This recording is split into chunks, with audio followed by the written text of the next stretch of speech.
പിന്നെ ആരോഗ്യ പ്രശ്നങ്ങൾ, കലശലായ ആരോഗ്യ പ്രശ്നങ്ങൾ. നല്ലൊരു ശതമാനം ആളുകൾ 50 വയസ്സിൽ കൂടുതലുള്ളവരാണ്. എല്ലാവർക്കും ഷുഗറും അതുപോലുള്ള കാര്യങ്ങളൊക്കെ ഉണ്ട്. ഇവിടെ സ്ഥിരമായി വന്നിരിക്കുന്നതിലൂടെ ഉണ്ടാകുന്ന ശാരീരിക ആവശ്യകതകളുമുണ്ട്. വീടുകളിൽ പിന്നെ നമ്മുടെ പരിചരണം കിട്ടേണ്ടുന്ന പുരുഷന്മാരുണ്ട്. ഇവിടെ സ്ഥിരമായി വന്നിരുന്ന ചില ആളുകളുണ്ട്. അവര് പാരലൈസ്ഡ് ആയിട്ട് കിടക്കുന്ന ആളുകളുണ്ട്. അപ്പൊ അവർക്ക് ഭക്ഷണം കോരി കൊടുക്കേണ്ടുന്നത് ഉൾപ്പെടെയുള്ള കാര്യങ്ങളുണ്ട്.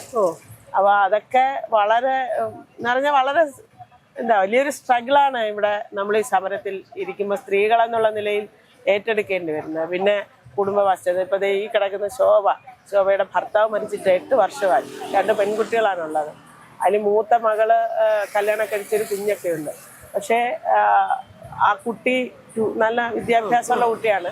ട്യൂഷൻ എടുക്കാൻ പോണേ ശോഭ കുഞ്ഞിനെ നോക്കിയാലേ ട്യൂഷൻ എടുക്കാൻ പോകണം. പക്ഷെ കഴിയുന്നില്ല. അവരുടെ ആകെ ലൈവ്ലിഹുഡ് അതാണ്. അപ്പം അങ്ങനെയൊക്കെയുള്ള നിരവധിയായ പ്രയാസങ്ങൾ നേരിടുകയാണ്. അതാണ് ജോലി എടുക്കാൻ വരുമ്പോ പോലും സ്ത്രീകൾ ഇരട്ട ജോലി സമരത്തിന് വരുമ്പോഴും അങ്ങനെ നമ്മുടെ വേറെ എല്ലാ ദിവസവും ഈ 43 ദിവസം ഇവിടെയുള്ള രാജി എന്ന് പറയുന്ന പുള്ളിക്കാരിയുടെ ഹസ്ബൻഡ് റീനിയൽ ഫെയിലറാണ്. പുള്ളിക്കാരനെ എല്ലാ ദിവസവും ഹോസ്പിറ്റലിൽ കൊണ്ടുപോയി ഡയാലിസിസ് ചെയ്ത സമയങ്ങളെല്ലാം ചെയ്ത് വീട്ടിൽ കൊണ്ട് കിടത്തിയിട്ടാണ് വരുന്നത്. അച്ഛനും അമ്മയ്ക്കും ആർക്കാണ്ട് ക്യാൻസറാണ്.